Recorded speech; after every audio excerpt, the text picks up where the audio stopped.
They don't really got no respect for Jalen Hurts. They don't really got no respect for the game of football. They only respect is the green dollar, man. As long as them checks keep cashing in their accounts, they'll say whatever on TV. They'll say whatever. So it really don't make no difference, man. So that's how I feel about that. Yeah. So there's this report going around about Nick Sirianni and Jalen Hurts from Diana Rossini. So let's hear what she has to say about that. It's a relationship that's a work in progress, right? So last year, there was some disconnect, right, between them in their personalities. Were they not on the same page the entire year? Because I want to stop you because that's what you just said is important to the conversation because they started 10-1. Everything was all rosy. You never heard about their relationship. All of a sudden, they finished really, really bad. Those 10 wins were a grind from what I was told. Every win felt like a really big feat for them because of the challenges that they were facing in terms of what they were doing on offense. It was Nick Sirianni's show. 100%. It was all Nick. Yep. Play call, everything you saw on that field was Sirianni. So after hearing that, Smitty, I know you got a lot to say about this. Start us off.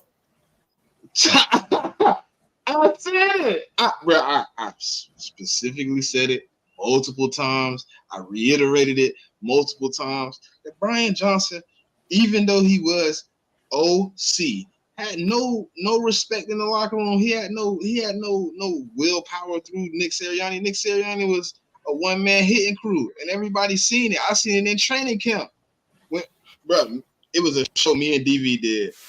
I don't know if DV gonna remember it. I was like, damn, he seemed like he in control of a lot to, have new guys there. And DV was like, you got to hold them accountable. And I'm like, yeah, you right. I would just agree. I'm like, yeah, you got to hold. But when you got that much control, everybody see you kind of pushing the envelope, man. And then, you don't really trust Brian Johnson to do his job. I seen it. I seen it from 10,000 miles away. I knew it. That he didn't have an opportunity. You had players coming out saying they didn't really know who the offensive coordinator was. They never put a name on who those players was that said it. But for them to come out and say that, and then me and DV to do a couple play-by-plays and look at it and say, man, this look like Nick Sirianni offense from 2021. And then everybody was like, nah, Brian Johnson, the OC. I'm like, nah, me and DV looking at it like, nah, that's the same offense we watched in 2021 when we was getting our head kicked in. And then for them to come out now and say it's been known, it's been an understanding. But guess what? This right here is the fine line right here. Not that you want to put it on the table, everybody know it. Guess what? The world now believes if you don't let Kellen Moore come in and do his job, then you should be fired, right? Brian Johnson, to me, wasn't a respected OC where I needed to step out the way. He had the same reins he had on Shane Steichen in 2021. He had the same reins on Brian Johnson. The thing is, Brian Johnson didn't know enough that when he probably put it in his hand, Brian wasn't able to capitalize on those moments. And then Nick Sirianni had to still step back in and help him call plays. So the difference was when he gave it to Shane went crazy. Shane out the door. He was like, oh, you won't never get this back. He hit it. Brian Johnson probably, we don't know where he gave it at. You know what I'm saying? It could have been moments in a game. It could have been starts of games. It could have been in practice. Hey, look, I want you to script out a game plan and get us together for the week. And it doesn't look good to me. Don't worry about it, Brian. We gonna do it together. You know what I'm saying? Week after week, you know what I'm saying? Brian wasn't looking confident.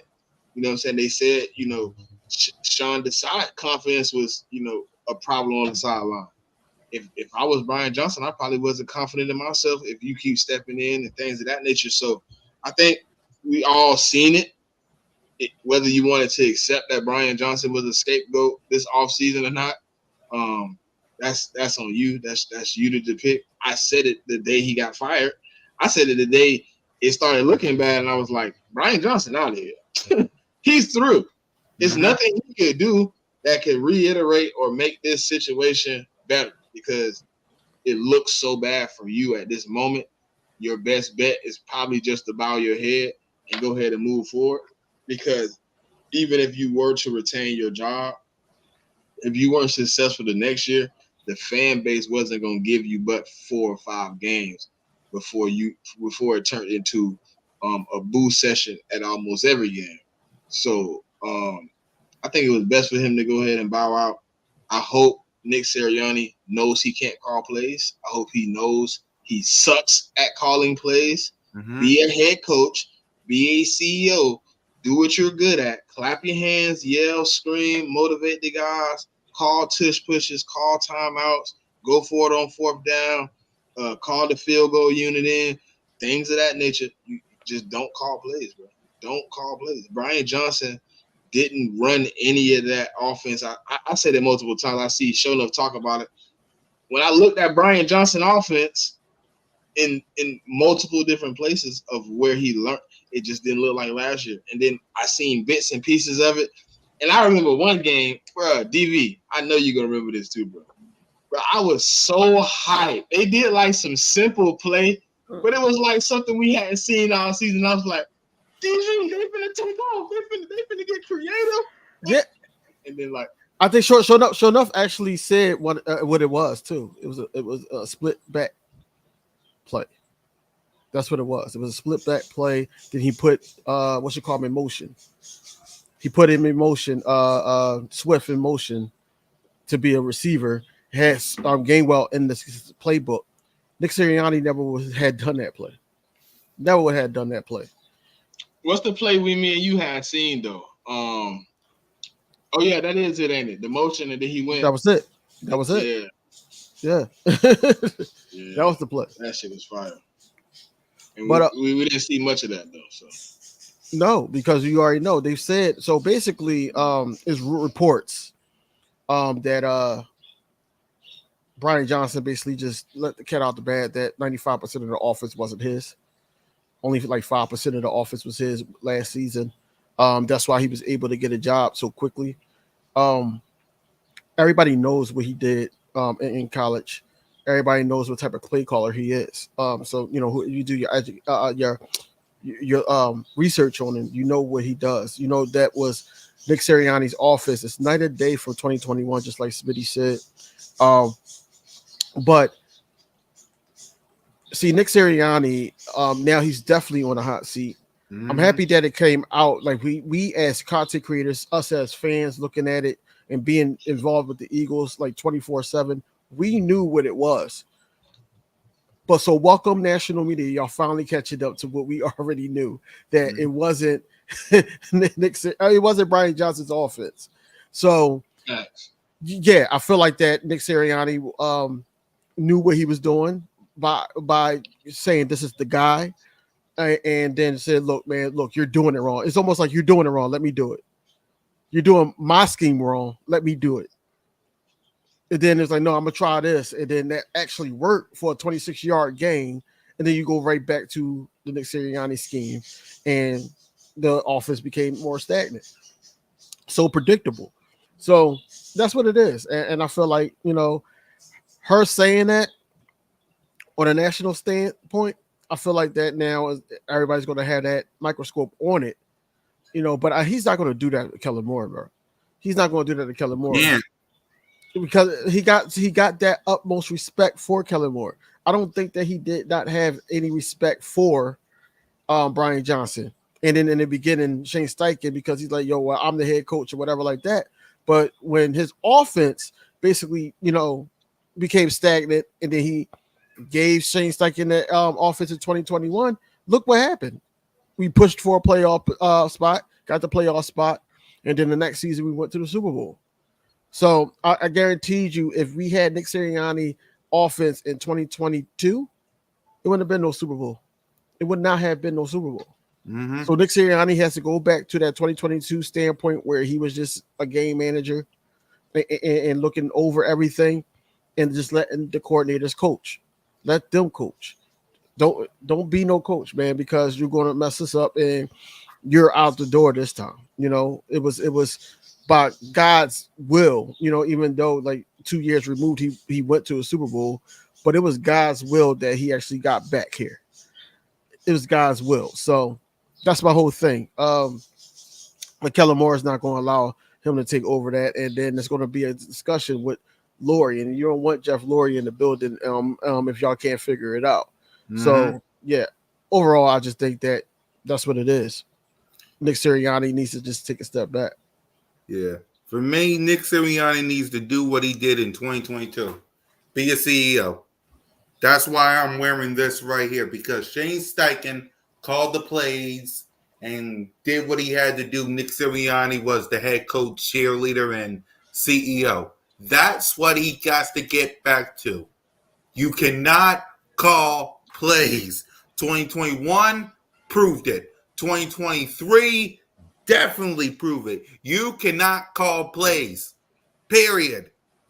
What you need to do is go in the sideline, clap your hands, be a cheerleader, and be what you was in 2022. You was clapping your hands, you was the cheerleader, you was the CEO, you let Shane Steichen and Jonathan Gannon be the defensive coordinator and the offensive coordinator, and you see what happened. Can you go back to that, please, Nick Sirianni? That's all I'm asking. Go back to being a CEO, please. I swear to God. I swear to God. But sure enough, neither one of them was or were coordinators before they came here, but they had history in the NFL, though. Yeah. They had been in the NFL for a little minute. If I'm not mistaken, remember I found out Shane Steichen been in the league since like 2013. Yeah. He ain't just no young whippersnapper like in the league. He been here for a minute. And Jonathan Gannon, I want to say like 2016, like they got some time in the league. Brian Johnson's only job was here. I'm pretty much controlling everything you do. Like I hired you, promoted you. It's crazy. But you know, who get blamed for it though? The person, basically, you got to do that. You got to do that. You have to, because Nick Sirianni already looked bad, but since he's coming back, all right, let's just say this is Brian Johnson, but it wasn't Brian Johnson. I know Jalen Hurts had some hard feelings about what the hell went down, because he started to realize what the hell was going on mid-season. And yeah, that's why, in the beginning of that, just to touch base on the relationship aspect part, 2022 cures everything when you winning. It cures everything when you winning. But when the adversity hit, and then it's some BS going on behind the scenes, you start to get, hey, what's up with Bull? Like, what's up with him? Like, why is he doing this to him and he's not really getting a fair shot? So now, you start looking at things differently. Brian Johnson on the bench talking to Jalen Hurts. Jalen Hurts is like, why am I even talking to you? You ain't even running the plays. And then it's like Nick Sirianni calling the wrong plays. Now I'm mad at you because I'm like, yo, why are you calling the plays? Like, this is not what we should be doing. Now me and Kelsey going at it. Me and AJ going at it. I'm going at it. Got it. So it's like, it was a triggering effect, and that's back to the you can't really point just a blame at one person. It's everybody. But at the same time, it started within, and it started with the Brian Johnson and Nick Sirianni's situation, and then it triggered onto the field when the whole offense suffered from it. It did, and that's why I'm like, we so high on Kellen Moore being here, not just because he's had a successful offense before, but he has some time in the NFL, and Nick Sirianni would respect that. And then also he will actually help out Jalen Hurts and to see the field a lot more. You know what I'm saying? So that's basically why we like Kellen Moore being here, because with the talent, we know we could go 10-1. We did that last year with just talent, not even just great football, just pure talent. We got better on offense, added somebody like a Saquon Barkley. The only downfall is we don't have Kelsey, but I think Cam Jurgens, plugging him in, I feel like that he could give you at least 75% of Kelsey at his best. So that's what I'm saying. Nick Sirianni just gotta mend that relationship with Jalen Hurts. Yes. Mend that relationship with Jalen Hurts. That's what I'm saying. This is going to be an ongoing thing all season. All training camp. It's going to be more so, about they're going to ask Nick Sirianni about it. They're going to ask Jalen Hurts about it. And then, the radio stations, because Jalen Hurts is like, look, I'm here to talk football. He probably going to go that route. And they're going to be like, well, you had the opportunity to big it up there. And that's what I'm saying. It's going to happen. So that's why I'm like, I don't want it to be about all that. I wanted to get back to playing football. How can we not go 1-6 again at the end of the season? How can we sit up there and hold it together? When everything is going down, is Nick Sirianni. If we go, hypothetically speaking, if we go 1-4 the first 4 or 5 games, is Nick Sirianni going to try to take the offense? I'm sitting here saying that Nick Sirianni won't, but you don't know what's going to happen. People emotions get the best of them. Like he said, it was tough to let go of that offense, but I know it's what's best for the team. But then he reiterated it into another answer that he said. He was like, I just got to do what's best for the team, and I want to show Mr. Lurie that he didn't make a wrong decision on me from bringing me back. That was a humbled coach that basically was stubborn as hell, and then he basically said, look, I'm doing what I got to do to keep my job. That's what I heard. So as long as he's doing what he going to do to keep his job, he better stay the hell off of that damn offensive playbook, or he's out the door. Facts. Exactly. Facts. Let's see. Keep your hands off the playbook. All we need you to do is CEO it, good brother. Right. Exactly. Because as much as a lot of people think Nick Sirianni's on the hot seat, and I do, is like, if he does get fired, that's another head coach and another offensive coordinator for Jalen freaking Hurts. And sooner or later, But Colcat, question, since you said that, who do you blame for that?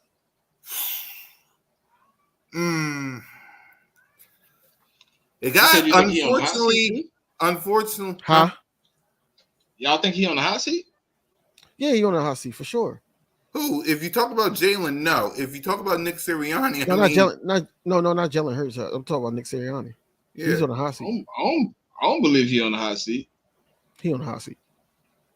What makes you think he on the hot seat? Because they just did all that sitting down and reiterating. We're not a team that wants to go through coaches. They are trying to find somebody to stay here. Jalen Hurts just sat on national TV and begged for stability in the coaching staff. Yeah. Like, I don't think he on the hot. I think if we go 1-6 again, he on the hot seat. That's what I'm saying. That's what I'm saying. If it's an even kill season where we 11-12 wins, I don't think he's getting fired. Right. Now, if we somehow miss the playoffs or something like that, then everybody should be fired anyways if we miss the playoffs. Right. This is why I think that he's on a hot seat. Yes, he did have to be in with Jeffrey Lurie and Howie Roseman, but he also got himself in that position, making the decision to go from a Sean Desai to Matt Patricia. He also took over the play calling. He had control over that whole sideline, and we fell apart. He did not have those type of speeches and everything that will bring us back. Like, okay, look, we lost a couple games in a row. We can bounce back in Seattle. We can do this. Come on, guys, do this. I looked at the end of the Seattle game, and it wasn't no like enthusiasm from that sideline. Like, it wasn't none of that. I get why y'all say it, but I just don't. Right, I just didn't think right.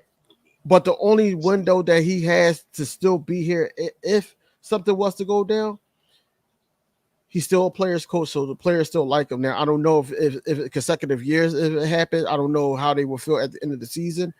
But as of right now, he's a player's coach and the players, vets, and up to like Jalen Hurts or whoever, they actually co-signed for him. And then also, I don't know. He's just that guy that embodies what the tri-state area has to offer. And I feel like that, you want to keep that in the locker room. And thirdly, I feel like that, just like the whole, we always talk about Doug Peterson. Doug Peterson wasn't like, okay, I'm not going to be a yes coach. And I feel like Nick Sirianni is a yes coach. Yes, he's stubborn in the play calling and everything, but whatever Jeffrey Lurie and Howie Roseman said do, he's going to be like, all right, when you want me to do it, what time you want me to do it, and all that. He's one of those type of coaches. So yeah, if it's easier for you to keep that, so you guys can have control, so be it. I think that's what it's going to be. But if you lose the locker room, we go 1-6 again. I don't care how much he liked here. He gone. I ain't gonna lie. If we go 1-6 again, I'm blaming more than just the coaching staff. Yeah, you can. Ain't gonna be Nick Sirianni that send us 1-6. It's a lot of players here that shouldn't even let us go 1-6. That'd be crazy for us to do that again. Right. But the reason why I was saying what I said before we got to this, and he hired Kellen Moore, so I don't know. Right. Yeah, that was the process. That. Yeah, the reason why I said what I said, it out loud. So if y'all think the organization did not hire Kellen Moore, Nick Sirianni, and you know he wouldn't say that out loud if he didn't do it. Yeah, right. Mm-hmm. Yeah, because the reason why I said what I said before we got to that conversation is, if somehow Nick Sirianni does get fired, like I said, that's a new head coach and a new offensive coordinator. And Jalen Hurts, like King DV said, wants stability on the offensive coordinator. This guy went from college to pros with multiple offensive coordinators. Look at all these teams that have the same offensive coordinators, and don't tell me they ain't having success in this league. So is Nick Sirianni on the hot seat? You can say yes. But to be honest with you, I want him to stay because that means Kellen. What I also want this offseason, just sign Kellen Moore to a contract and just keep him the offense coordinator. I don't want no new offensive coordinator. Sign him to a contract. He signed though. He already signed. I know. It ain't nothing we could do. It's him that can't sign. He got to decide to stay. It ain't on us. Right. Ain't nothing we can do about it. If he said, "Hey man, look, it was a nice run, but they offered me a better position," it really ain't much we can do. Cool guy. And me saying Nick Sirianni's on the hot seat, that doesn't mean that I don't want him here. That's not what I'm saying. What I'm saying is basically that if things go down or go left this season, with all this firepower on the offense, with all these young studs on defense, that you just got, here's Quinyon Mitchell, here's Cooper DeJean, here's Isaiah Rodgers, he's coming back. We getting problems out of y'all here with the James Bradbury situation. We're adding younger pieces. And then we're also trying to bring up Milton Williams so he could be one of those type of guys that's going to be on the D-line. We got a young defense now. If you can't get nowhere far with this team, then look, we got to have another conversation, and the conversation ain't going to go the same way it did at the end of the 2023 season. It's not. Right. I don't see it going that way, bro. I don't know about y'all, but I got a little bit more faith in bro than that. I don't think he'll let that shit go like that again. I think it got out of hand. He didn't have anybody to help him. If you running an offense, that Matt Patricia is forfeiting the defense. Like Nick Sirianni was in a bad spot, and I said that from the jump when he changed from Son to side to Matt Patricia. I was like, we was in a bad spot because now you don't have anybody adjusting the defense. Matt Patricia wasn't calling defense; he was just out there doing whatever. He knew he was getting fired at the end of the season. He was just out there trying to, do whatever he could because he got promoted. He couldn't say no. He just did it. And to me, if Brian Johnson wasn't calling plays and Nick Sirianni calling plays, we really was in a bad spot. Because what Brian Johnson doing? Right, but Nick Sirianni promoted Brian Johnson. He also basically made that switch halfway through the season and everything like that. My whole thing is, and then you start calling the plays like fully. My point is that Nick Sirianni was in control of all that. So if you're controlling all that, who's going to be the first person they go to? You're in control of everything. You made that decision. We didn't say, hey, you probably got to make that decision. He made that decision to switch defensive coordinators. That's basically what it is. Kevin said, let's see.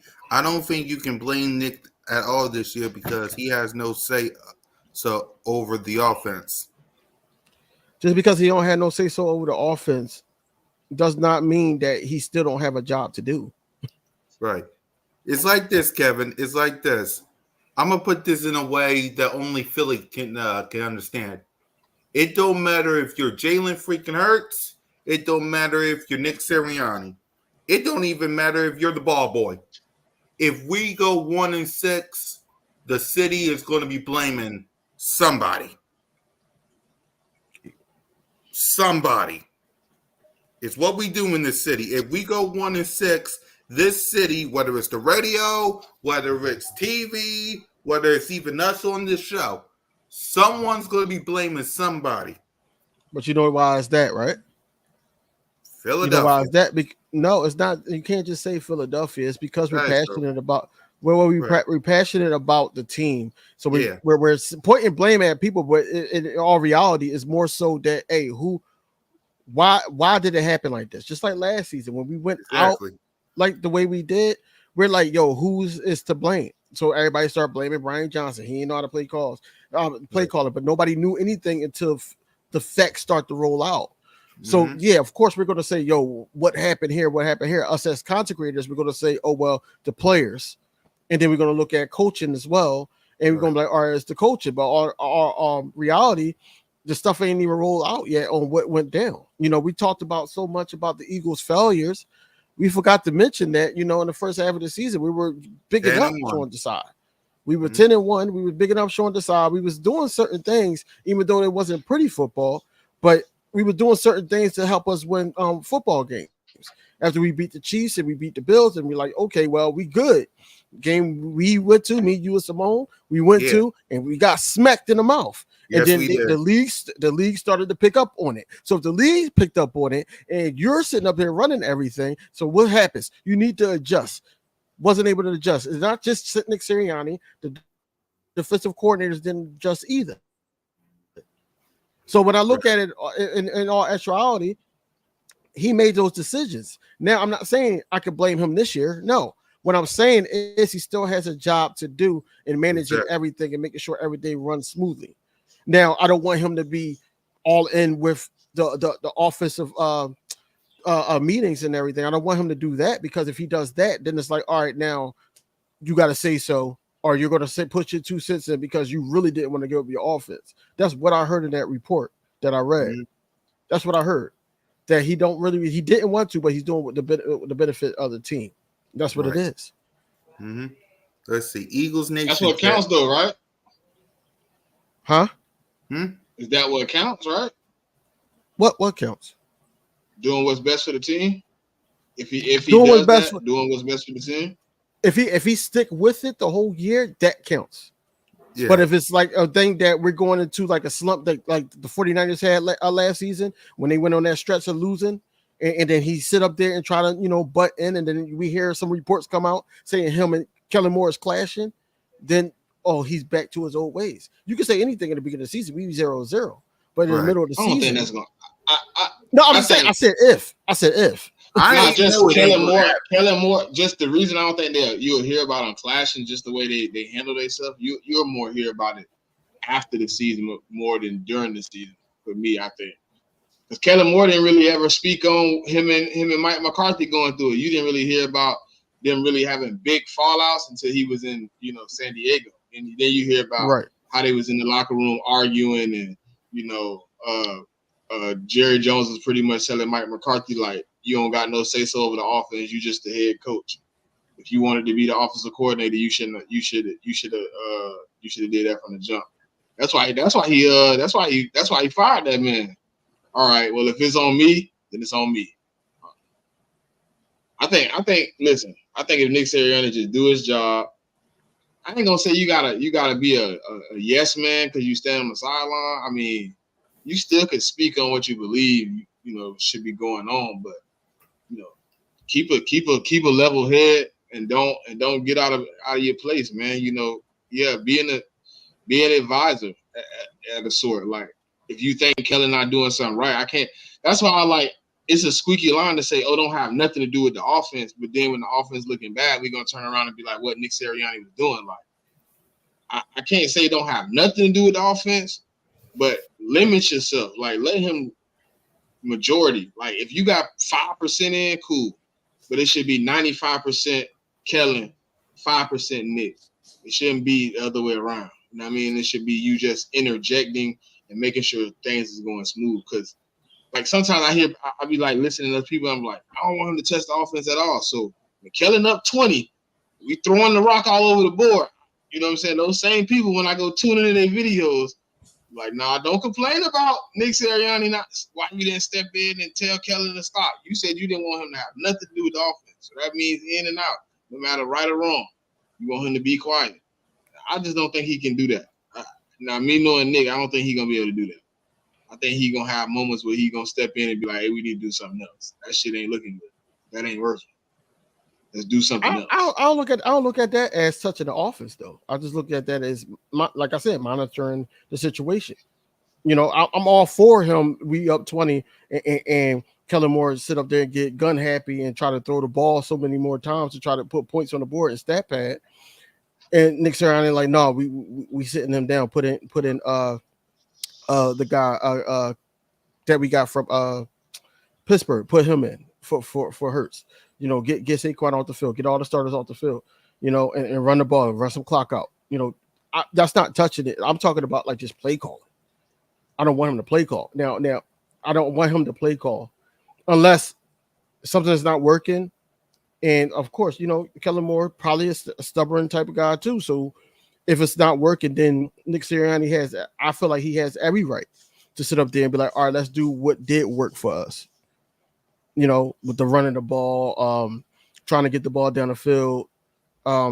If we're down, you know, if it's not working and we're just looking awful that game. You know what I'm saying? I do think that Nick Sirianni will say something then, but I'm just talking about like, you know, just play calling from like, okay, we had a horrible game, but we still pulled off the win, and then Nick Sirianni's like, all right, you know, call this play, let's do this here, let's do this. I feel like that's just taking over again. Whereas though, you know, it has to, like you just said, 95% Kellen Moore, 5% Nick Sirianni. I'm all for that. I mean, I think it's gonna be a learning in progress, man. Because I don't think, I don't like, you know, Nick Sirianni play calling at all. But I also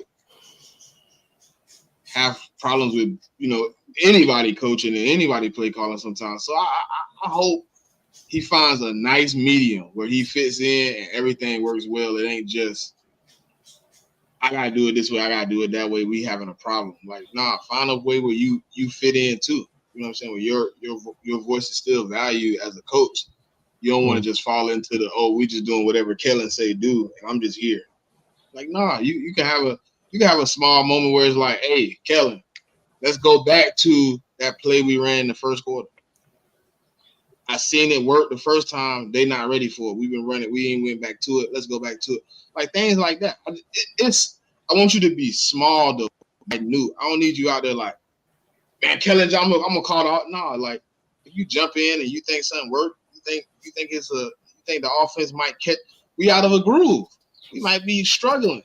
Hey, look, we need to try to find a groove. Hey, maybe we can call this. You know what I'm saying? Put your voice in, but don't be like, put your voice in, but don't be too loud. You know what I mean? We don't need you to be boisterous. We just need you to just be the coach. You know what I'm saying? Because even me, like when I was coaching, I wasn't the coordinator of the offense or the defense. So I would interject though. I would come in and, hey man, we need to run this, man. Hey, look, go back to that 38 sweep we just did, 2 minutes ago. I think it'll work this time. You know what I mean? I know it didn't work last time, but they've been committing to the left side, so we maybe swing it back to the right side in the same formation. Though it might look a little different. Just things of that nature. I don't think he need to be completely quiet, but I definitely don't think he ever needs to be the 100% offensive coordinator ever again, though. Right.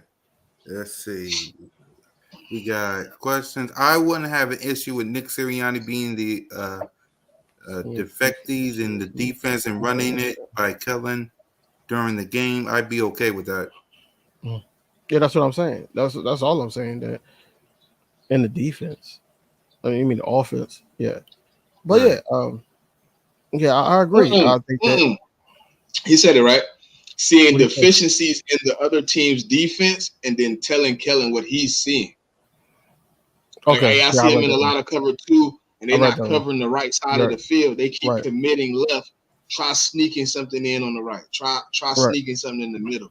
You know what I'm saying? Where right. we maybe can get a big chunk. Yeah, that's not really controlling the offense. That's just giving a suggestion Right. in their But moment. I know people that it's people that we on this side of the content creation world to be like, Kellen, you doing too much. Like, no, I need you to do a little something now. I don't need you to just be Yeah, over there being dumb. Come on. right, right. Yep. So, all right, let's get to the final thing, which is training camp. We're officially less than 48 hours away from training camp. How are we feeling before we get to Saquon Barkley and Brandon Graham and what they did before training camp? So, we're 48 hours away, King. How are we feeling? I'm feeling good, man. I'm happy that football is finally back. We can get out of this dry spell, he say, she say type mess, and just get back to football talk.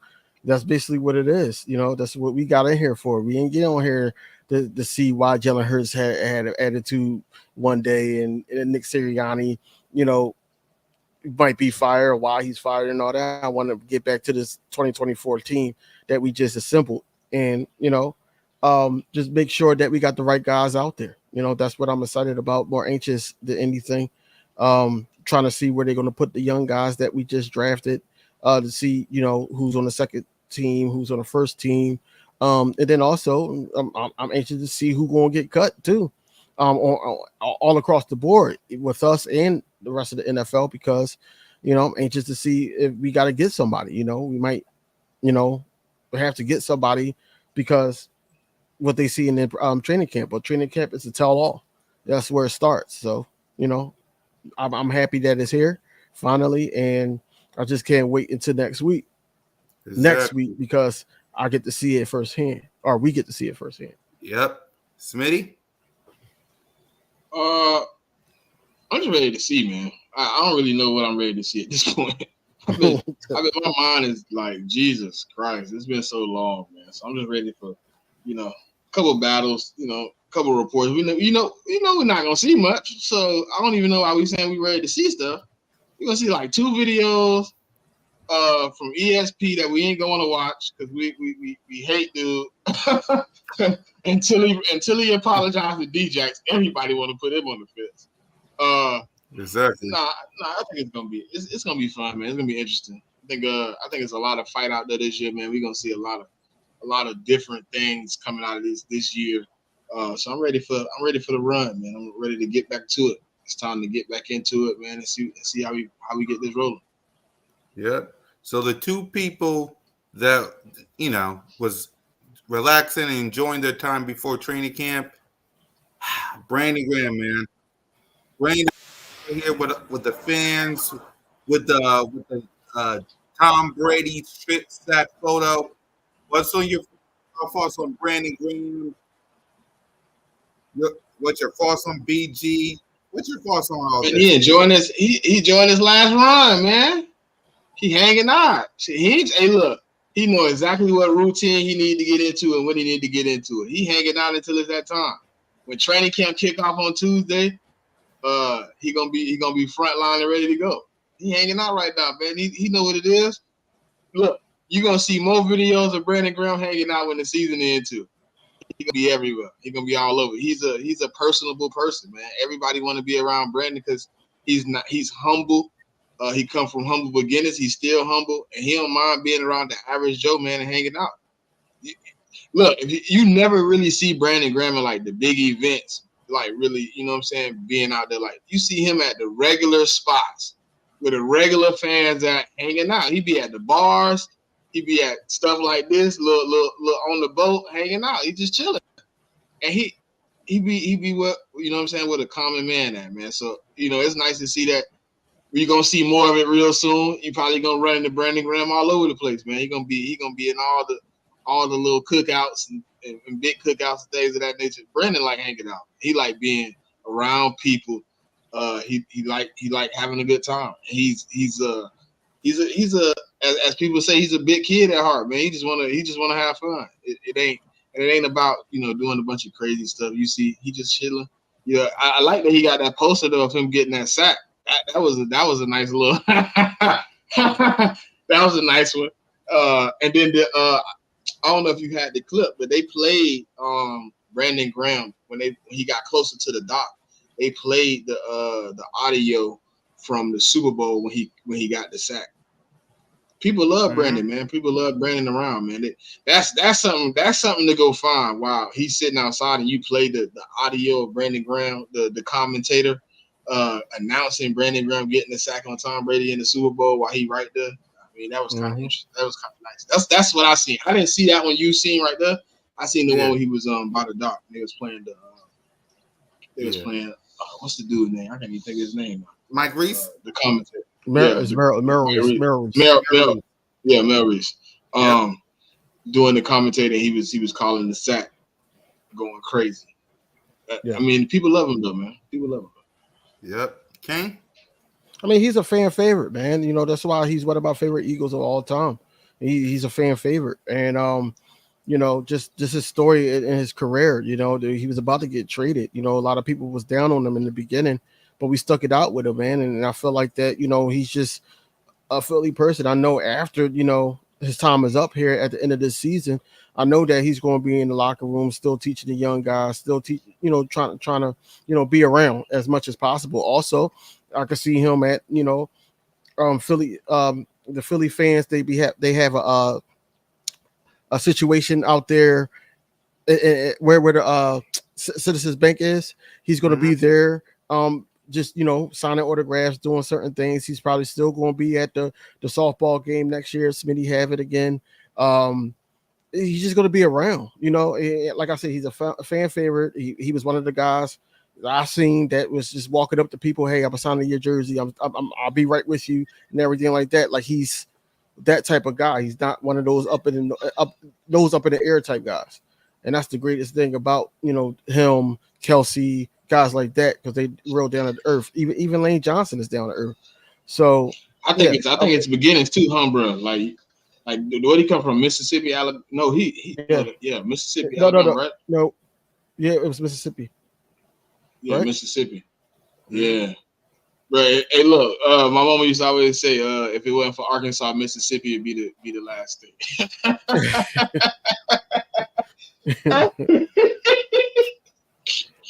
But yeah, I just like to see Brandon Graham happy, on the field, it's something else. I just want this year for Brandon Graham. I want him to look at it as, he's teaching, but also he's basically the cleanup man at this point. He's the cleanup guy that's going to make the right plays when we need him to. Just like last season, he made a couple of those type of plays. And then he also helped out Nolan Smith a lot. So I expect the same this year. And hopefully we get that Brandon Graham great goodbye that we were supposed to give Kelsey in the Super Bowl. Right. And finally, Saquon Barkley, man. He's been busy. He sent us a hype video before the training camp. I muted it because of copyright. So. Right. But it's cool, man. I mean, he's working out and everything like that. But I'm ready to see all this unfold. Really, I'm ready to see everything unfold. I'm happy that he's excited. You didn't really see this much out of him when he was a Giant. But he seems to. I just asked a question today too. I was like, is it that is he an Eagle that I see it that much, or was he not doing this for the Giants? Because I remember seeing Saquon videos. I think it's a mixture of him being the Eagle, and then also he has the opportunity to go further. And I feel like that he knows that he's that piece that can do that. And then there's a lot of, like he said before, and I think it was a report that, everybody looks at everything. They be lying if they told you they don't. And he's using that as motivation. And he's going to do what he can do to get the team to where they need to go. And that's the Super Bowl. So that's what it is. I feel like that, that's what's motivating him. And I think that he's going to put the league on notice that he's still one of the best running backs in the league. So we shall see. But like I said, I'm ready to see this unfold. Hey, my fault. I mixed up Fletcher Cox with Brandon Graham. Yeah, Brandon Graham is from Detroit. Fletcher Cox is the one that's from. Yeah, he is Detroit. He is from Mississippi. Yeah, you're right. I mixed it up. Yeah. What's your thoughts on the video, Smitty? Nah, I said it. Like, I just didn't know. I mean, I don't know if he was doing this when he was in New York, but it seems like he's a lot more motivated than I ever seen him before. So, I talked to some New York guys and our New York fans and stuff like that. That's very heavy into the Giants, and because they argue me down saying that they're going to be fine and they're going to be challenging Dallas for a position in the playoffs. But he was like, basically Saquon never did anything like this. Like you'll see one video and that's it. But he's doing back to back videos, like, and you seeing pictures, and you seeing him, he doing that on purpose. Then he making sure they see it. It could be that too. I thought about a little bit pettiness in there, just hey, it's on. Exactly. So hopefully we can get the best Saquon of his career, and hopefully in these years that he is with us, we got a ring out of it. Right. The only thing I gotta say about that clip is it looks like Saquon Barkley got some sleep because I'm gonna have a tough time sleeping if Saquon goes to Philadelphia. I'll tell you that. Well, I mean, that's his guy. I mean, I understand why he felt like that, but I'm just waiting for the Giants, if they go south and they like 1-something, and Mara is going to get fired. Not Mara, Sean is going to get fired. He's going to get fired, bro. Shane. Shane. I thought it was Sean. Where the O at then? Joe Shane. It's Joe Shane though. That's what everybody said. Yeah. Shane. I don't know why, but he going Sean too today, and then the New York right. Like, my coach's name is Sean. I'm like, where's the H? I don't see the H. Right. No, but yeah, he gonna get fired. He gonna get fired if they do bad. They better go. Look, they better go hard, DB, or he gonna be looking crazy. He gonna be in the Tennessee. He gonna be in Tennessee spot. Mm-hmm. Yep.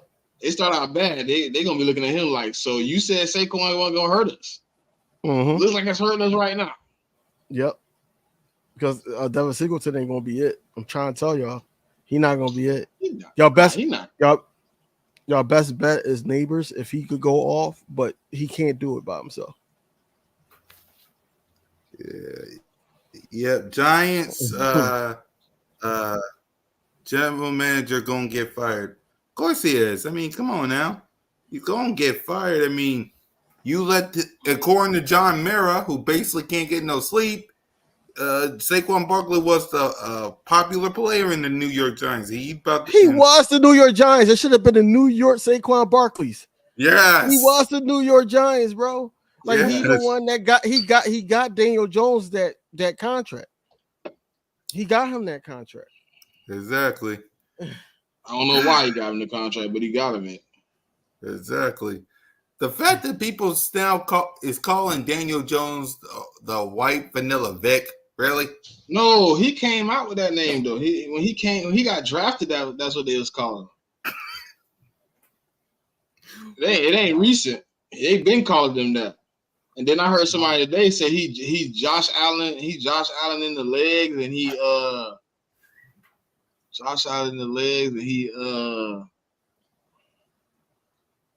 Peyton Manning. No. He didn't say Peyton. It was Josh Allen and somebody. It was two like good quarterbacks. I was like, what? Them 15 touchdowns I seen don't look like he could throw nothing. Man, exactly. The hype video for Daniel Jones when coming off of that injury and he was throwing to nobody. He actually looked good throwing to nobody. But let's see when there's guys in his face and everything. Let's just see that. We know Daniel Jones.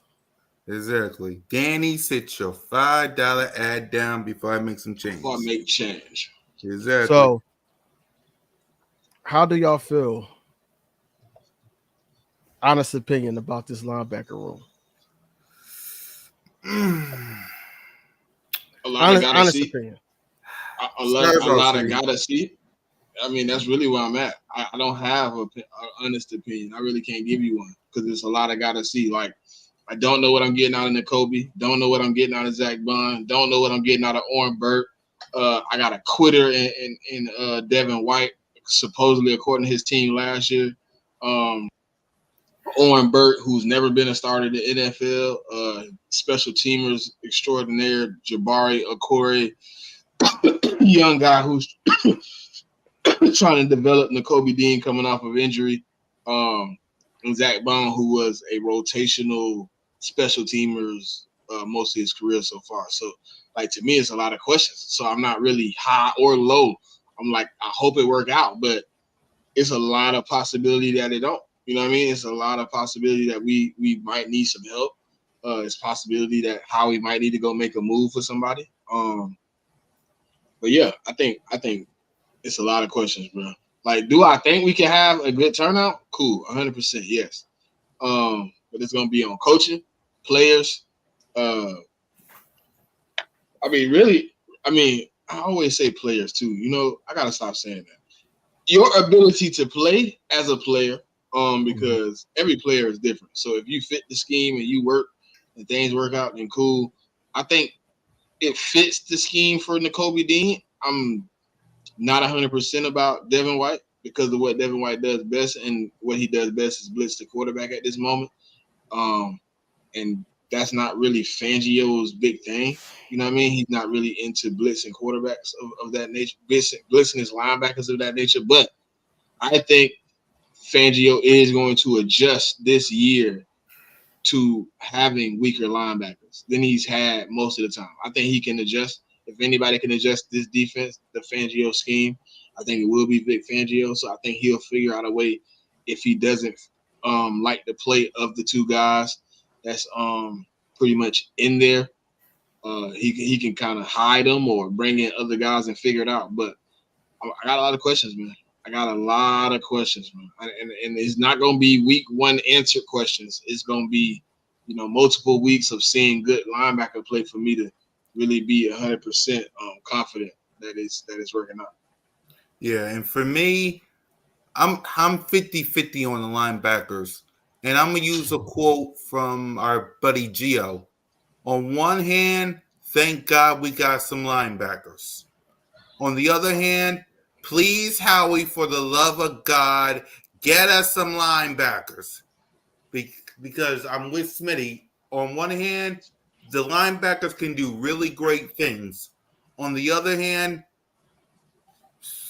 just like last year, people like Jordan Love, Joe Burrow, Lamar Jackson, Russell Wilson, and all these quarterbacks can look at our linebacker core and say, I'm going to cook y'all up. So at the end of the day, I'm going to wait and see. I don't know, maybe kind of thing when it comes to the linebackers. I need to see it. And it can't be just week one. It got to be weeks 2 on. Because, again, your road don't hit a bump until, cross our fingers, Deshaun Watson / Joe Burrow. So when it comes to the linebackers, it's thank God we got linebackers. But on the other hand, it's please, Howie, for the love of God, get us some linebackers. So it's a wait and see for me. One thing that Smitty said, he hit it right on the nose, is that Vic Fangio is going to have to scheme to hide the weakness. That's basically what it is. He's going to have to scheme to hide that weakness. I did do research, and he blitzed a lot last season with the Dolphins. He blitzed the linebackers a lot. What got the middle of the field vulnerable, and this is something that we actually struggled with, but we do got talent, on in the secondary. So that's one of those things where you might have to play that, drop safety, edge rusher with the linebacker, something off-ball linebacker, something like that, because as of right now, it's just it pissed me off, honestly. Number one, that we did not even look at Edric Cooper. We did not even do that. We moved up. We gave up a lot of capital to get Cooper DeJean, and I'm not saying that was not the right pick. I'm just saying that if we got Edric Cooper, we would not be having this conversation right now. Right. So that's what I'm saying, that, you know, he doesn't prioritize the linebacker position, and you know, it's worked for us. So, you know, who's for us to say that, you know, we need to prioritize it? You know, a lot of people were saying TJ Edwards was it at one point. But it's not a lot between the starters or whoever's going to be the starters or all the linebackers that we have. It's not a lot of things talent wise that's going to space these guys out to say, okay, he's definitely the starter. You know, we only giving it to Devin White because he's the most tailored, and the more, and he been in different situations where, you know, the Oren Burks that just got cooked in the Super Bowl. Just got cooked in the Super Bowl. He's playing alongside either Greenlaw or Fred Warner. So, you know, I think people say Devin White the starter, DV, because he's like the most shocking if he wasn't the starter. Right. That's what I'm saying. That part too. So yeah, we put that on him, and then, you know, they throw in Nakobe Dean in there, and Zach Bond. Nakobe Dean, like, yes, he's undersized and everything like that, but I feel like he didn't really get a fair shot, you know, trying to do certain things. You know, he did get injured. And a lot of people were like, well, you know, this is the year that he has to be doing something. And I'm like, who's to say that he's going to be the starter? Who's to say he's not going to be a rotational piece? Whereas though that, you know, when he's in, he's going to make plays. They high about Zach Bond, but Zach Bond, like I said, special teams, but he does have some athleticism. And I do think that Zach Bond is going to be one of those type of guys that is going to surprise a lot of people, but not so much. I'm hoping he's not like a Christian Ellis, and then we just sitting up there looking stupid, and then we in the mid-season we get in a Zach Cunningham or a Nicholas Morrow type player, like season That'll ago. make me so mad, DV. Right, and that's what I'm saying, that, you know, we need to start prioritizing this position, because we need that middle of the field to be shored up. Defense, I mean, offenses was carving us up last season. See, a couple seasons. You know, if it wasn't for a higher Kaiser White, 2022 was looking like that too. So yeah, I just think that, you know, we're relying so much on the pass rush, and we're relying so much on that secondary being straight, that the linebacker position is just going to be like, all right, look, cover the blind spot of this linebacker, because this linebacker going to blitz. So I want you to come down and get on the tight end or get on the wide receiver 3 or something like that. So we're not putting them in any mismatches. I get it, but at the same time, like, you wouldn't have to do that if the linebacker, you know, was ready to play. And I feel like that we're going to see that week 1 game. You know, we're going to see what we're missing. I feel like that. I think we're going to see that. It's a possibility. I think we're gonna have to figure it out. Week 1, we're gonna see if it's gonna be able to be stable, and then we're gonna see how long it lasts. But I think everybody gonna be on edge initially, anyways, because it's a situation where we had bad linebacker play last year, and you got some guys coming in that you have questions about this year. So it's gonna be an interesting dynamic, DV, when it comes to the linebacker. I know for sure. I don't have the highest expectations of the linebackers. I want them to play well, but do I expect them to go out there and be elite? No. I just expect them to go out there and do their job, get the job done Sunday in, Sunday out, whatever day you play football. But from down to down, man, I mean, I hope it's a collective agreement where everybody can, if you know, you got guys that aren't contributing enough, or, you know, they have a weakness in certain places. Hopefully Vic Fangio, you know, goes into some type of rotation where if somebody's not good at coverage or somebody's not good at blitzing or whatever that is, you know, you got guys that playing roles, man, because sometimes you need role players. Everybody need a role player, you know what I mean? And maybe we find a guy that can, you know, spark the defense here and there when he's on the field. Like a Milton Williams did for a couple of years, man. He would always, every time he would get subbed into the game, you would be excited because he always made a little play. Yeah. Let's see. Safety was a revolving door last year in the linebacker. Hard to keep plugging different guys in. And I agree because we started the season off with Terrell Evans, and we ended with a Kevin Byard at safety. Nicholas Morrow, Zach Cunningham came and basically got hurt as well. and then Nicholas Morrow got exposed, especially in that San Fran game. On going forward, he got exposed.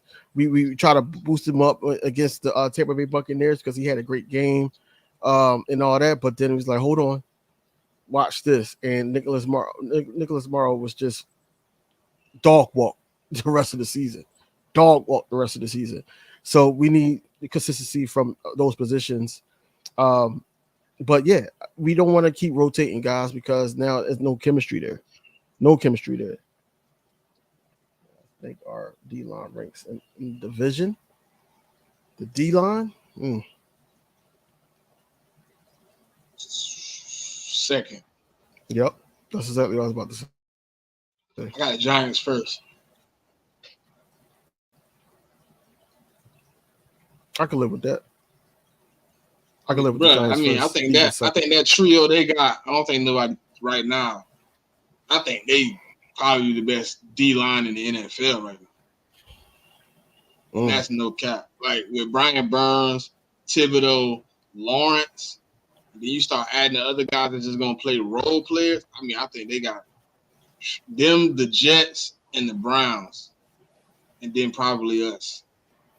Yeah. Okay. Yep. I guess we lost too much on defense last year, huh? No, I wouldn't say that. Throughout the season, yeah, for sure. I was like, I don't know what he's speaking of. Is he saying like players leaving the team? Last year, meaning what? During the season, I think we did. If you're talking about like during the season, we was losing linebackers and safeties like people was using Kleenex. You know what I'm saying? Yeah, because we lost him. We lost the backup dude, and then Kevin Byard came in. Oh, and Slot? Oh, Slot, safety and linebacker lost? Yeah, that was bad. Christ. It was rotation because it was Eli Ricks. It was the dude, I keep forgetting his name that we got with the locks. Roby.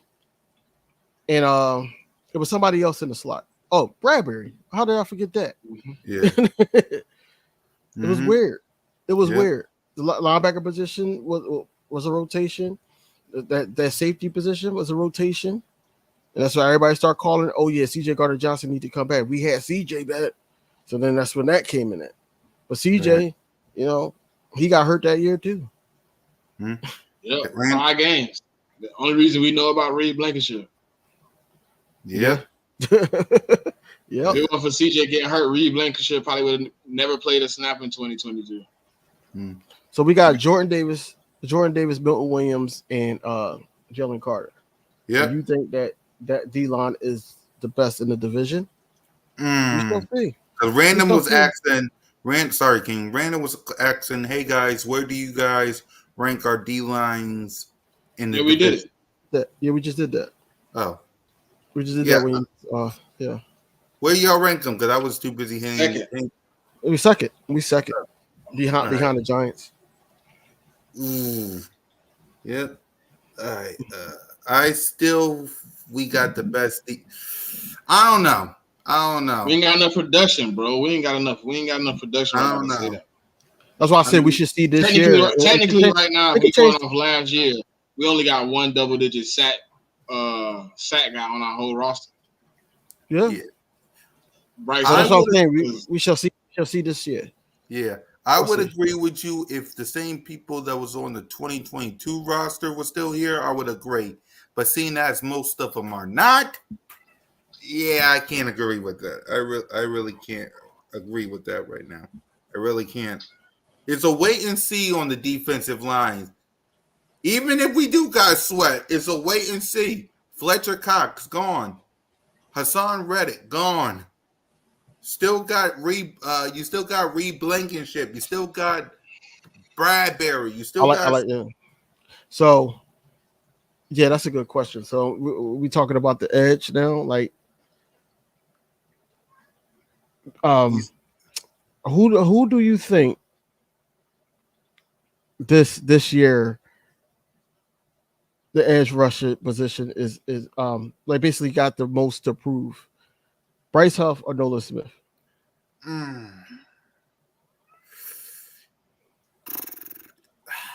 That's a tough one because I haven't seen.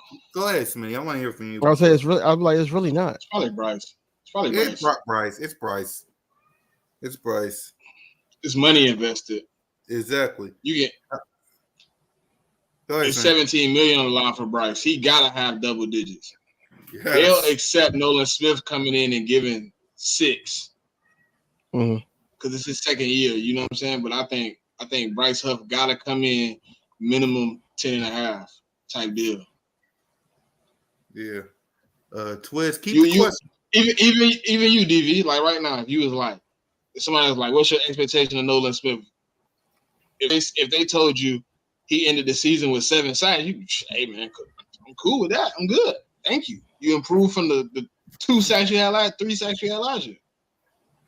But if they told you Bryce Huff had 8 sacks, you'll be highly upset. He didn't really.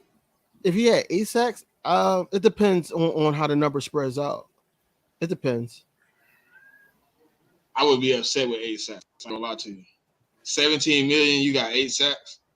We paid you $2 million a sack. Yeah. I got the same standard I had for Hassan Reddick when we paid him. I was like, look, 11 sacks is the minimum, bro. You a double-digit sack guy. If you coming in and that's what you asking to get paid for, I expect you to exactly. That's what I'm saying. I expect you, Bryce Huff. You came here. You got the money under the pretenses you were going to be a double-digit sack guy. He had 2 sacks. He had 2 sacks and 1 assist. Yeah, I thought so. Mm-hmm. Yeah, we need these Georgia guys this year more than ever. I agree. Yeah, because two of them on the defensive line. Yeah. I don't know where Kelly Ringo is going to be. I don't know if he's going to start or if he's going to be a rotational piece. And then N'Kobe Dean, like I said, it's up in the air, but and Nolan Smith as well. We do need them to step it up though. We do. Yeah. We need them to play like, hey, we're Philadelphia Eagles. That type of. Yeah. Twiz, and I don't know if we answered this. Will Hunt get any playing time this year? Yeah, he will. He will. That's a Vic Fangio hire. I mean, not hire. Scout. So yeah, he's going to play this year, and they're going to put him in situations where it's a passing play, and they're going to try the rookie, but like his upper hand is that he used to be a safety, so he might see the field more than people think this year, depending on the play of like Nolan Smith or so forth. Depending on that, if they're not covering correctly, they're going to put Jelix Hunt in that game. I think he's gonna play.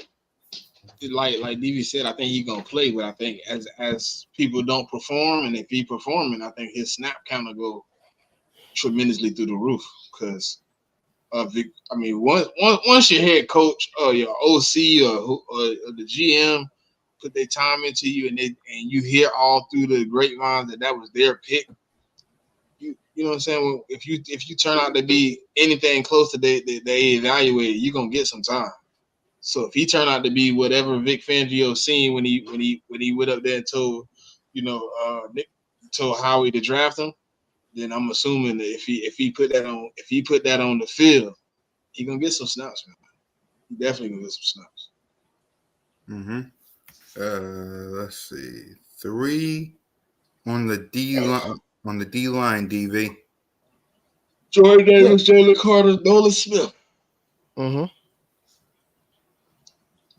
Yep.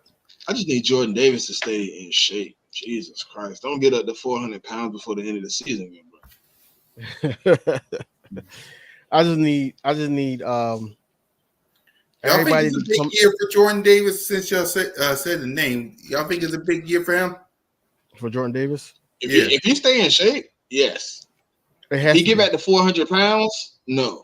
We will be cutting him at the end of the season, bro. It has to be a big year for Jordan Davis.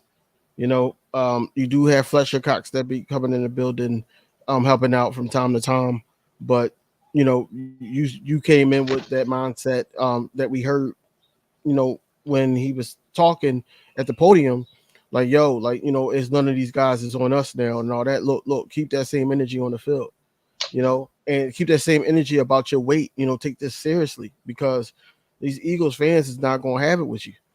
It's a wrap. I ain't gonna lie. If you not, I ain't gonna lie, DV. I agree with you 100%, bro. If he don't start taking his weight serious, bro, then everything else don't even matter. I don't even care about your play on the field. If you can't keep your weight in order, I don't even care, because that means you're not keeping everything else in order. That means you're not working out, you're not grinding, because all that stuff is all about part of weight management, bro. Like DV said it best, like, bro, if you not taking your weight serious, you might as well just not even be on the field, bro. Because if you end up at 400 pounds again, DV, right. How do you listen? At the beginning of 2023, y'all told me he lost weight. Not y'all, but reporters said, he coming in slim and trim. Then you tell me he lost 30 pounds, but he 350. You know who this remind me of, bro? Look at the thing for last year, he was 360. Tell me where the math. That remind me of the Green Bay Packers when they had Eddie Lacy, and they were saying the same thing about him. He lost weight, but then he gained weight. Then they had in the contract, like, and I think Jordan Davis had in this contract last year that if you go at a certain weight, you lose this bonus. It was like a bonus to try to get him to be healthier. I think he had it. I think he did. I'm not sure if he. Now he's still on a rookie deal. I don't think Jordan Davis had it, but I do know they asked him to lose weight. I know they for sure went to him personally and said he needed to come in and lose weight. They did. I mean, he's an Albert Hainsworth to me right now. At the beginning of his career, bro, when he was having all those weight issues, and then Bill Belichick told him if he didn't lose that weight and get right, he was going to get cut. And that boy went and lost 25 pounds and came in a monster. So hopefully Jordan Davis can do that. So Jigga, okay, White leading the team in sacks, right? So where does that leave his side of the field, like in the middle of the field? That's what I'm saying. That I know Vic Fangio can scheme guys to the point where it confuses the opposing team's offense, but I don't know. I don't think White can lead the team in sacks. I think it's going to be an edge rusher. Either edge rusher or Jalen Carter. If it ended up being Jalix. Yo, that'd be insane, bro.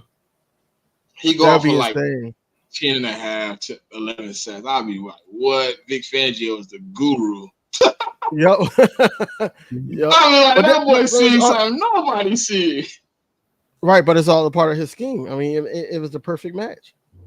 But somebody said that last night. I was in a space with some guys, and they were just like, man, you got to put a lot of respect on Vic Fangio, because he didn't go in the draft and ask for a bunch, but he went and got a bunch of guys that fit his scheme. He the three defensive guys we got all fit his scheme. Quinyon Mitchell, Jalix Hunt, Cooper DeJean, all are disciples of what Vic Fangio preaches in his defense. They're just like, man, for you to do that, and for Howie Roseman to have faith in you, it should be a good season for us. And I believe, these guys that he went and got, he handpicked. I think it will be a good season for them, to be honest. I don't see why it wouldn't be. Yeah. Carter had 6. If he takes another jump next year, we're Gucci, fam. That's crazy, because we talk about Jalen Carter in his rookie season having 6, and he got to take another jump. And yeah, I get it why he has to. But I just want these guys to come in with brand new bags, man. Being able to, do certain things, man. Like, hey, this is not working. Let's try something else. I seen Nolan Smith working with another defensive end of opposing team. I get it, but at the same time, it got to display on the field. That little ghost move that he do, shout out to Philly Film Room. But that little ghost move that he does, yeah, that is not going to always cut it. You got to be able to, hey, put your arm under dude, swift over. So, something has to happen differently, because if they got tape on you now, they have tape on you, and as long as they have tape on you, you predictable. We know what you're going to do. You're going to try to bend the edge, and try to get around. That's basically all you got. And it's not going to work in the NFL because these guys are as fast as you are faster. So now I can just pancake you, get you out of the way.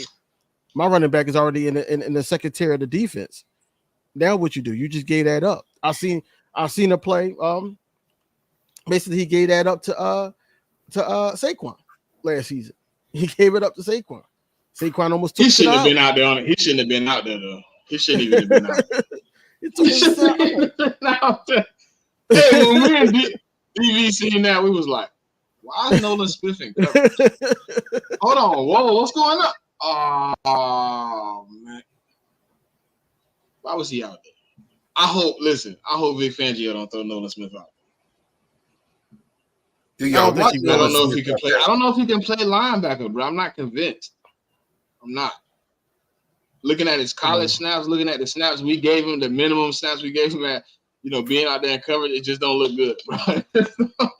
No, I think that was more. I think the minimum snaps was more about that injury, and they were just trying to play it. I think he was supposed to be like a work in progress because we had Hassan last year. Mm-hmm. He was supposed to be a work in progress. I think that's why he didn't get that. They wanted to mimic him. I think it was almost a mimic. Basically. And they hoping whatever he learned from his son last year, he applies it on the field this year. My old head had me cracking up because when we drafted Jelix Hunt, first thing he said was Jelix Hunt said, "Yo, coach, give me the playbook right now." He gonna say, "Yeah, man, Nolan Smith said that same shit last year, and we see how that turned out." He said, "Don't say that, man. Just be focused and ready to go." Who said it this year? Quinyon? No, Jelix Hunt. Jelix Hunt. Yeah. I was cracking up like, yo, that is true though. I can't even. He did. I had no argument in the draft. He did, bro. The first time I seen you bend, you came up holding your shoulder. Mm-hmm. He like this. I'm like, shh. Here we go. We was live for that one too, weren't we? That was the second preseason game. Yeah, second one. Not against the Browns. It was the one against the Jets, I think. Yeah. Yeah. So with that, unless y'all got more questions, I guess let's go ahead and get up ready for the check down inside the nest. BOBS and Cool Cat Mitch. Hold on, before we do, let me see. I'm looking forward to the 2 Cowboys game this year. We finally sweeping them this year. I think that was a question. He said we finally sweeping them this year? Question mark. Mm-hmm. What y'all think before we talk about the shows? Yes, no, hopefully. I'm wishing. I'm counting the days. I think we do. I think, just like every year, it's recent years, I should say, it's always like a meaningful game. And I think that's week 17 going to be a meaningful game. Mm-hmm. And that's why we're going to have our starters in and everything like that. That's why I said that the only team that we might not sweep or have a chance to sweep in the division is the Giants. And that's only because by the time then everything's going to be wrapped up and we just go get people ready for the playoffs. So I think we're going to win the first matchup in Jerry's World. And then the second matchup that's at home, I think that we're going to win that. We're going to win that one, but it's going to be closer. It's going to be a close one, and we're going to win it on probably a Jake Elliott field goal, something like that. But yeah, we're going to win that one as well, and then we just rest everybody for week 18. Yeah, what do you think, Smitty? I'm with Jigger. That's my answer. I'm with Jigger. To be determined. I need to see that first game first. I need us to beat them in Jerry World first before I put any omens on the sweep. Cause we always beat them at home, and then we go to Jerry World, and it never looks right. I need to go to Jerry. 2 years in a row we done lost in Jerry World. I need to get this Jerry World one, and then we can talk. Right. I'm kind of with Twiz as well because I know we're gonna win here in Philly, especially with the Kelly Greens on. I mean, we don't lose in that, so I know that. It's Jerry World. It's that street rat hole sewer playground they got over there. You win that game over there, then we got a sweep. First time since 2011. Exactly. So with that being said, Smitty, what we got on the check down? this Saturday? College football playoff bracket coming out. You know what I'm saying? Our preseason bracket before their season start. I think they're a few weeks out. Probably like a little short review on training camps. You know what I'm saying? Nothing serious. Nothing too serious. Mm-hmm. Let's see. Twiz says last game might not mean anything. We'll see. We'll see. Inside the nest with my brothers. Who y'all got? What's up on the docket? What's up? Talking a little training camp, man. Hopefully then we seen a little something, man. We get a little talking in on this training camp. Discussing what's going on and what we've heard so far, man. So, yeah. That's what we doing, man. Inside the nest, man. Which day? Wednesday or Thursday? Because I know they start practice on Wednesday. It'll be Wednesday. Wednesday, yeah.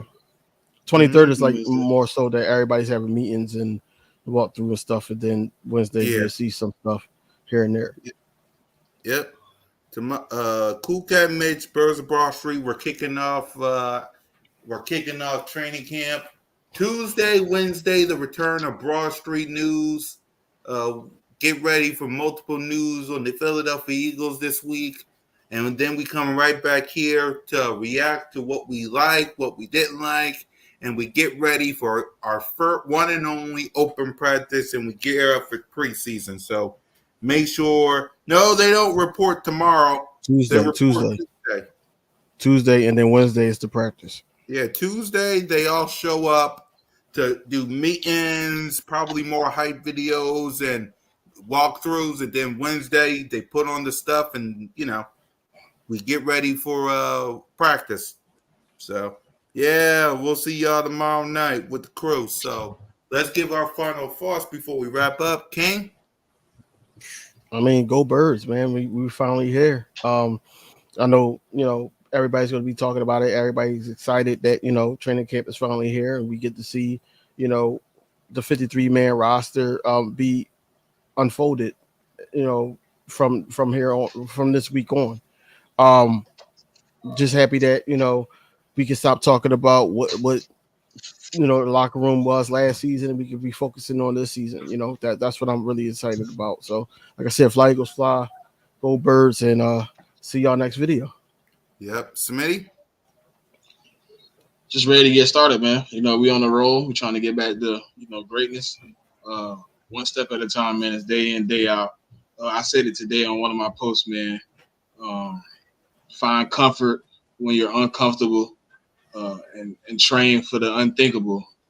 So, that's all we can do. Right now, we can only train for what we don't know. And all we can do is be comfortable in the most uncomfortable situations. And that's any situation, what I'm saying? Down 20, up 20, whatever makes you feel out of the norm, we need to prepare for it and be ready to roll. But I'm ready to see things transpire. See how the coaching staff handles the situation and see what some of these guys ask, man. So I'm ready for the roll through so we can start seeing what's going on. Yep. And for me, listen, tomorrow, Birds of Broad Street, the word of the day is return. Our Philadelphia Eagles officially returned this week, and we don't have to worry about the 2023 season. We can look forward to the 2024, man. So, guys, be excited, be happy. Don't listen to what all the naysayers, and please don't listen to all the reports because, again, it's practice. It don't mean nothing. We'll know everything when the season starts. This is just what have they learned from OTAs to now. So don't get too high, don't get too low, don't get too pissed off, don't get too excited. Because remember, Jalen Rager had a one-handed catch in training camp. We know the rest. King knows what I'm talking about. That was it. That was the only one-handed catch he did his whole career. Mm-hmm. And what happened? What happened that season? He got shipped out of here. Exactly. So don't get too high and don't get too low, y'all. So we will see y'all this Sunday coming to react to the training camp. So fly Eagles fly, go Birds, and remember, for every Eagles training camp, there's always an aftermath. Peace. slide. And the road to get so